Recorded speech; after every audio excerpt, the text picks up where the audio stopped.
Dan pada waktu pulang, saudara boleh tanya ini kalau saya saksikan. Hujan terus, ada pemogokan.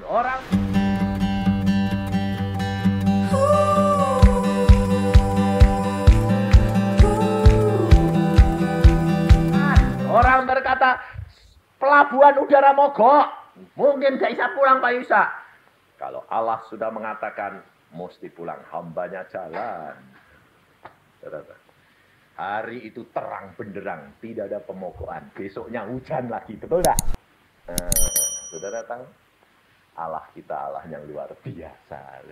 Yang punya langit bumi. Enggak usah pusing, enggak usah susah. Rileks. Kira-kira kalau saudara diangkat jadi anaknya Presiden Soeharto, kira-kira di jalan-jalan dipegang polisi takut enggak? Kenapa? Anak presiden, malah polisinya bina, Bapak, salah jalan Pak. Tunjukin dong. Ting. Ya toh, rileks toh. Tapi kamu anak Allah yang maha kuasa, yang punya langit bumi toh. Kenapa tidak bisa rileks? Karena engkau mengasihi dirimu sendiri. Dan setiap orang yang mengasihi dirinya sendiri, dia pasti kecewa. Kenapa? Karena dunia ini tidak ada yang kekal. Kenapa Yesus lihat murid-muridnya banyak kecewa? Karena murid-muridnya memandang Yesus secara daging. Yesus akan pergi pulang ke surga. Dan dia berkata, aku kirim Roh Kudus. Maka dari itu saudara, kalau engkau tidak kerja sama dengan Roh Kudus, engkau bekerja, mengabdi, memandang kepada sesama manusia, baik itu hamba Tuhan, kau pasti kecewa. Pasti engkau kecewa. Kenapa? Wah, aku masuk kelompok ini. Wah, ini memang tugasku kok. Ini tempatku kok. Wah, aku dukung. Mesti ribut. Kenapa? Karena yang satu punya karisma pemimpin, yang satu punya karisma pemimpin, akhirnya tidak cocok dua-dua. Karena apa? Dua-duanya saling mengasihi dirinya sendiri, bukan mengabdi kepada Yesus. Kenapa gereja-gereja pecah? Kenapa persekutuan-persekutuan kerap kali kembang terus, pecah terus? Karena mengasihi diri sendiri, bukan mengabdi kepada Yesus. Saya itu ditawarin suruh bikin gereja, saudara tahu. Suruh bikin gereja. Saya bilang, tugasku ini penginjil. Wah, tidak bisa Pak. Kita harus berpikir nasional. Bikin gereja yang gede Pak. Saya sponsori. Berapa? Masuk berapa? 10.000. Duitnya beres, saya yang nanggung. Berapa miliar itu. Dan itu kalau 10.000 tidak mungkin titik saya. Di Jakarta. Berapa miliar itu. Asal Pak Yusak jadi gembalanya. Saya bilang, saya nanti jadi gembala. Punya gereja 10.000. Semua domba tarik sini. Gembala-gembala maki saya dikutuki. Wah, silakan 12 saya. Betul enggak? Makanya saya bilang, saya mengabdi kepada Yesus. Bukan mengabdi kepada manusia. Jadi penginjil. Nanti kalau Bapak sudah tidak nginjil, anakmu yang ngasih makan siapa? Loh, motivasimu bikin gereja adalah mendirikan kota. Saya berkata, tidak. Anak istriku yang melihara siapa? Yesus. Bagaimana jadinya? Yesus lebih mengasihi anak istriku daripada saya. Kamu tahu saya bilang, umur saya ini tambahan, istri saya tambahan, anak-anak saya itu tambahan semua. Semua. Istri saya sudah hampir 2 kali ini mau pulang. Tuhan bilang, ya balik sebentar. Tidak apa-apa. Saya sendiri sudah pulang, Tuhan bilang, tugasmu sudah belum selesai, selesaiin dulu. Oke Tuhan. Anak saya juga pulang. Saya berkata, Tuhan silahkan ambil. Tuhan bilang, aku balik, aku punya rencana. Silahkan. Satu-satu. Umur tambahan semua. Nyatanya sampai sekarang ya rileks, santai, enak, bahagia, sehat, Tuhan berkati loh. Ngapain pusing-pusing? Kalau Tuhan mengatakan bahwa kamu punya berapa miliar, tapi Tuhan berkata, habis enggak? Barusan di koran toh. Ada orang punya kayu mau diekspor itu. Dalam waktu semalam disuruh minta pulang, enggak boleh pulang, dibakar sama penjaganya sendiri. Saudara tahu bahwa harta benda itu cuma barang titipan. Jangan melekat hatimu kepada barang benda-benda itu. Kau pasti kecewa, termasuk engkau melekat kepada manusia. Pasti kecewa. Engkau baik sama dokter Budiono. Kamu kira bahwa dia seorang dokter Kristen, lalu kamu biasanya ini pasien-pasien datang ke tempat dia, mesti maunya apa? Gratis. Pasti. Cari dokter. Kamu orang kaya, cari dia dulu, mesti minta gratis. Padahal sudah kaya, tetap gratis. Sebab apa? Sebab itu sudah mentali orang Kristen itu sudah ketularan sifat jembel itu.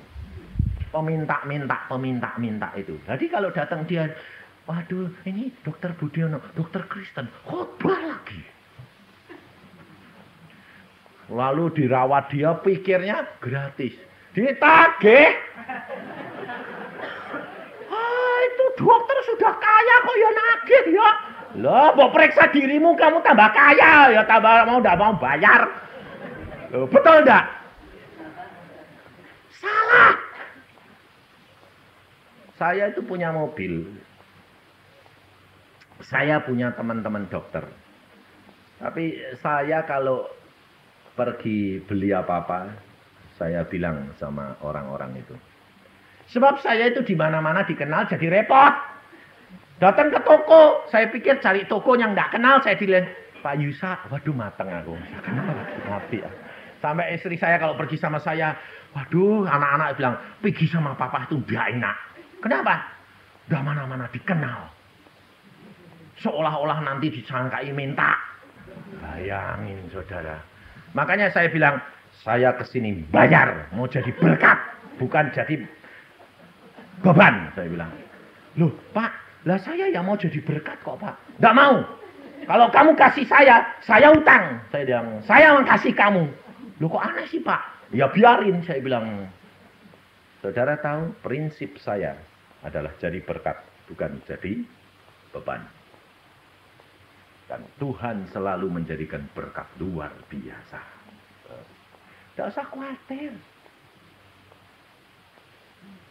Tidak usah khawatir.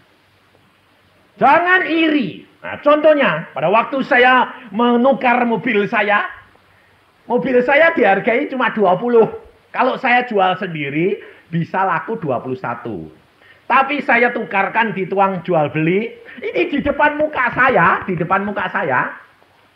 Lalu ada orang lihat mobil saya, lalu orang itu bilang gini, saya barusan beli dari dokter ini loh, 20. Kamu kasih untung sama saya. Orang bilang, ya kasih saya 20,5 toh Pak, kan sudah 500.000. Loh itu belum sehari. Lalu orang bilang, wah saya mintanya lebih. Berapa Pak? 1,5 juta. Dibayar sama orang itu 21 seperempat.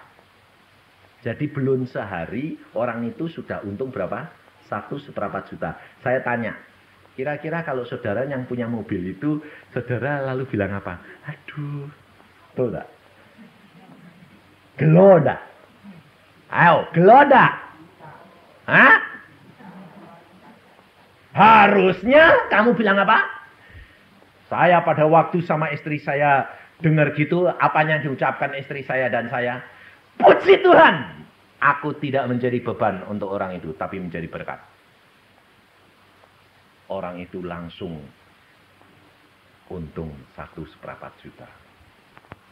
Orang lain bilang, loh Pak Yusa, berarti kamu belinya kemahalan. Mahal atau murah kalau Yesus yang membayar murah. Betul enggak? Jangan batasi akan kuasa Allah. Saudara tahu. Kalau Yesus sudah menetapkan, bayar. Berapa saja, bayar. Yesus yang bayar, murah. Sebabnya apa? Nah, berkatnya dia yang ngasih kok. Saudara tahu, kalau berkat yang dari Yesus itu luar biasa. Tapi kalau kamu usaha sendiri, keringatmu sampai luar biasa, hasilmu sedikit. Kalau dengan Yesus, tidak kerja keras, tapi berkatnya melimpah. Coba kesaksian tadi, dikasih setia, suruh ngasih setia. Orang-orang sintingnya,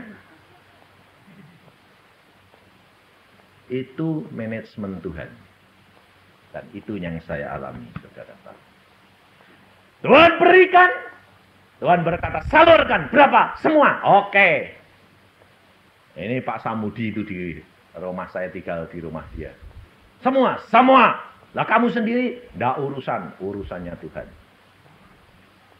Nah terus kamu enggak butuh? Butuh, siapa bilang? Bayangin, 2 minggu di sini, waktu itu sudah jalan 10 hari, kurang cuma 4 hari. Persembahan Tuhan bilang, kumpulkan Yusak. Tak kumpulin. Setelah kumpul 2,5 juta, Tuhan bilang, banyak ya Yusak? Banyak, lumayan.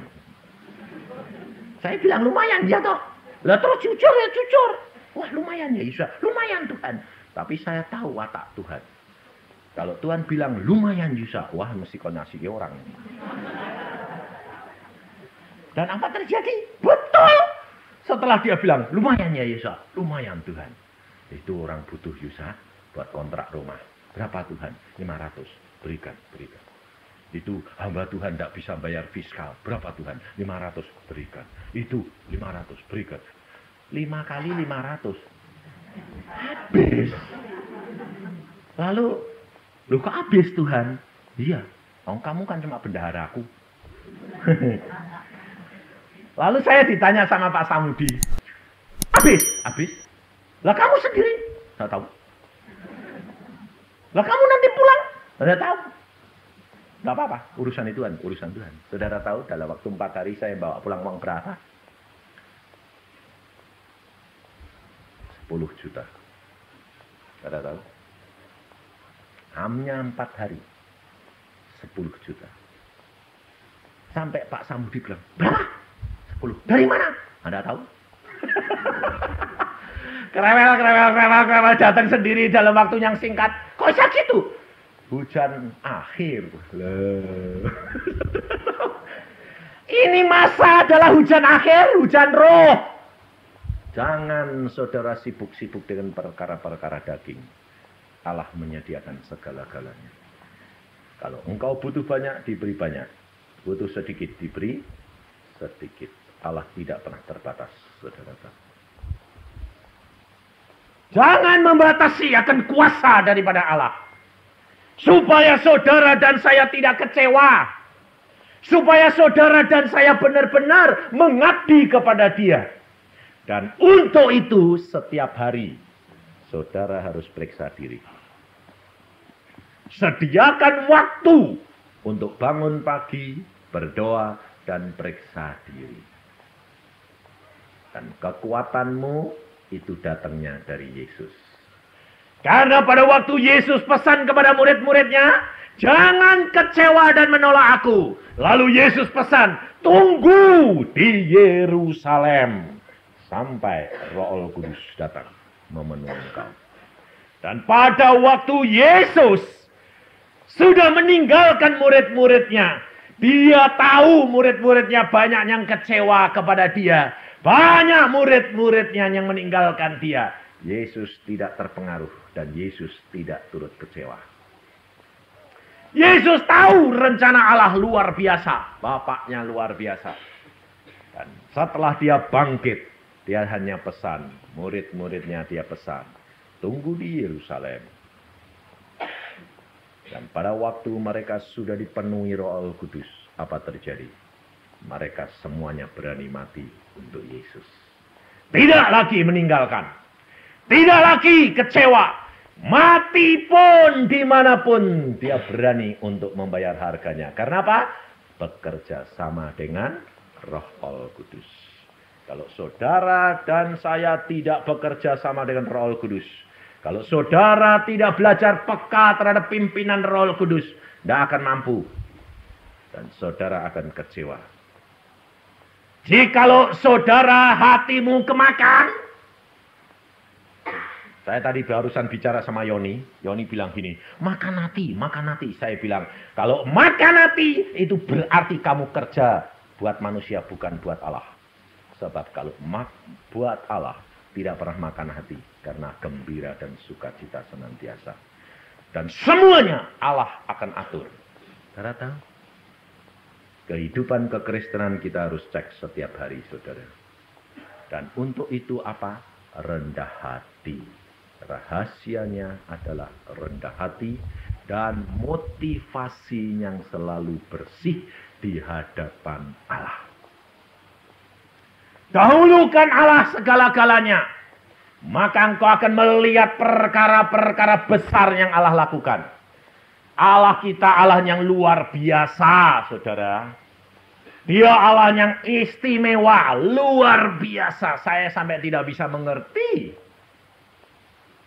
Tidak bisa mengerti. Kalau Tuhan utus, Tuhan akan lengkapi, Tuhan akan cukupi, Tuhan akan berkati. Sebab asalkan engkau dengar-dengaran dan menurut kepada Dia. Saudara tahu, kehidupan kekristenan adalah penyangkalan diri. Tetapi belajar peka, tulus di hadapan Tuhan terhadap pimpinan Roh Kudus. Dengar-dengaran akan suara Dia. Tapi jangan lalu cari suara telinga. Perhatiin. Roh Kudus ada di dalam hati. Tapi kalau Allah mau berbicara melalui suara telinga, Yesus pribadi yang berbicara, bukan Roh Kudus. Beda, saudara. Makanya Ibu Budiono tadi dia bilang betul. Dan tidak hanya dia. Semua anak-anak Tuhan yang sungguh-sungguh pasti mengalami. Suara Tuhan itu kalau bicara bisa lembut seperti kekasih. Bisa lembut seperti kekasih. Sebab saya alami. Saya dilus-lus kepala saya. Tuhan bilang, Yusa, aku sayang kamu. Yusa, aku mengasihi kamu. Bayangin. Gak sekali. 2 kali. Loh. Tapi kalau dia datang sebagai raja, seluruh ruangan suara dia. Dan wibawanya luar biasa. Lain lagi. Dan dia berbicara. Dan saya juga ngalami beberapa kali. Di situ Tuhan mengajar saya untuk membuktikan. Untuk mengajar. Untuk mengajak saudara-saudara. Alami secara pribadi. Dan apabila engkau berani membayar harganya, engkau pun akan menikmati seperti yang orang lain menikmati. Kasih Allah sama. Jangan mengatakan, kenapa kepada dia kok lain sama saya? Karena embermu, hatimu, cawan hatimu yang berbeda. Bukan kasihnya Allah yang berbeda. Air hidup Allah tidak terbatas menguasai jagat raya. Betul tidak? Tapi tergantung kamu. Kalau kamu datang bawa cuma cawan gelas, hatimu cuma segelas, yang kamu kasih Yesus, ya dapetnya segelas. Kalau kamu bawa ember, dapat ember, ya terserah kamu. Penyangkalan dirimu bagaimana, pelayananmu bagaimana, Allah itu kasih. Jangan menghakimi orang lain. Orang lain mau menikmati dunia, boleh. Terserah. Saya pokoknya ikut Yesus. Pokoknya baik, pergi ke gereja, tidak kerja tidak apa-apa. Aku pokoknya kaya raya tidak apa-apa. Nanti di sana angsal masuk surga, ngemper tidak apa-apa. Ya tidak apa-apa, biar yang dia maunya ngemper di sana. Tidak apa-apa. Di dunia dia mau senang-senang, silahkan. Kalau saya tidak. Di dunia senang, di surga senang. Kalau saya. Dua-dua. Sebab Yesus sudah berkata. Cari dulu kerajaan surga serta kebenarannya semua ditambahkan. Lah kalau ini naik ya roh jasmaninya turut naik. Nyatanya saya melayani Tuhan dari 9 tahun yang lalu. Dari pakai sepeda motor, mobil terus naik. Terus sampai sekarang naik terus, tidak pernah turun. Makanya orang bilang, wah ini hamba Tuhan ini kok borjois, saya bilang. Borjois hamba raja, saya bilang, yang punya langit bumi. Tapi mereka cuma lihat yang saya nikmati. Mereka tidak lihat orang yang membayar harganya itu. Kalau Allah berkata berikan, beri. Orang tidak tahu. Apa kalau saya memberi lalu, ini loh yang tak kasih, ini loh tak kasih. Loh ya, itu tidak lucu. Tapi saya saksikan supaya saudara itu tahu cara hidup orang Kristen. Kalau Allah berkata beri, berikan. Tapi kalau kamu minta, kamu akan diberi. Itu kekristenan. Jangan terikat oleh harta benda. Jangan terikat oleh tubuh. Tubuh saudara ini bisa dikasih tahu. Saudara tahu. Bisa diberitahukan segala perkara. Maka saya katakan kalau kamu sakit encok, kamu katakan, Tuhan, encokku ini kok tidak sembuh-sembuh, kenapa? Dosaku di mana? Ini kelemahan tubuh di mana? Katakan. Omongi, nurut. Saudara tahu enggak? Tapi saudara bilang, oh ini gejala turunan. Lah kamu ini percaya itu turunan, ya turunanmu akan kena terus. Gepeng kamu nanti dengan turunan itu. Udah. Allah sanggup lakukan segala perkara dan mengubah segala perkara. Allah sudah berkata melalui Rasul Paulus. Siapa yang di dalam Yesus adalah satu ciptaan yang baru. Satu ciptaan yang baru di mana Allah menyatakan kemuliaannya di dalam diri saudara. Jangan pakai metode. Kalau sekali saudara punya sakit disembuhkan karena berkata dalam nama Tuhan Yesus ini sembuh, sembuh. Lalu yang lain kali ngomong gitu terus. Salah. Itu membatasi kuasa Allah. Kamu harus berkata begini, Tuhan, apa yang aku harus lakukan? Kenapa ini terjadi? Adik saya di Australia, anaknya yang kecil itu kena eksim. Ditengking sudah, didoakan sudah, diapa-apain, diobati sudah, tidak sembuh-sembuh. Akhirnya dia berdoa begini, Tuhan, apa yang aku harus lakukan ini sudah. Roh Kudus cuma ngomong gini, kamu harus berdoa. Berdoanya bagaimana Tuhan? Bapa, muliakanlah namamu di dalam diri anakku. Dah. Oh gitu Tuhan, ya. Nah, dia sembahyang cuma gitu. Tidak bilang sembuh, tidak bilang, Bapa, muliakanlah namamu di dalam hidup anakku. Seminggu 14 sembuh, sempurna. Sampai sekarang. Cara tahu. Jangan membatasi akan kuasa Allah. Kenapa? Seperti penginjil-penginjil muda ini berkata, kenapa kalau di desa-desa masuk pelosok-pelosok kok kemuliaan Allah dinyatakan? Mujizat banyak terjadi. Kenapa? Sebab kalau di pelosok-pelosok orang-orang itu tidak bergantung kepada siapa-siapa. Tapi bergantung kepada Yesus. Kalau di kota ada dokter. Sakit ada dokter. Kan dokter ya dipakai toh ya. Iya. Tapi ini bukan berarti saya mengatakan kamu jangan cari dokter loh. Nanti Pak Budiono bangkrut ini. Harus kalau Tuhan, kalau kamu mengalami segala sesuatu, kamu bertanya kepada Roh Kudus, minta pimpinan. Kalau Tuhan berkata, datang Ibu Diono, datang. Jangan lalu, oh saya disuruh datang pada dokter Budiono ya. Mestinya ya gratis ya dokter. Tuhan ngomong enggak sama dokter, lo kurang ajar itu namanya. Jangan. Kamu datang untuk menjadi berkat. Saudara tahu. Banyak masalah yang Tuhan tuh kerjakan yang luar biasa. Karena Allah mempunyai saluran yang tidak terbatas. Dan firman Tuhan ini engkau harus pegang. Yesus, perhatiin, rendah hati. Di mana letak rendah hati Yesus? Dia tahu bagiannya. Dia tahu bagian Roh Kudus. Dia tidak menyelesaikan sendiri pendidikan murid-muridnya. Dia tahu sampai batas 3 tahun dia harus tinggalkan. Dia tinggalkan. Selanjutnya Roh Kudus yang akan mematangkan dan menjadikan dia murid yang berkenan di hati Allah. Meskipun dia tahu 12 murid satu terhilang. Apakah Yesus gagal? Tidak.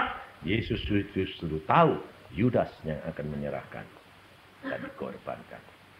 Ini rendah hatinya Yesus, saudara tahu. Dan saudara dan saya harus rendah hati, belajar. Bagian kita selesaikan. Setelah bagian kita selesai, bagian orang lain harus menyelesaikan. Kita harus kerjasama untuk kemuliaan nama Yesus. Semuanya ini kukatakan kepadamu, kata Yesus, supaya apabila datang saatnya kamu ingat bahwa aku telah mengatakan kepadamu. Jangan kecewa dan menolak Yesus. Amin. Mari kita berdoa.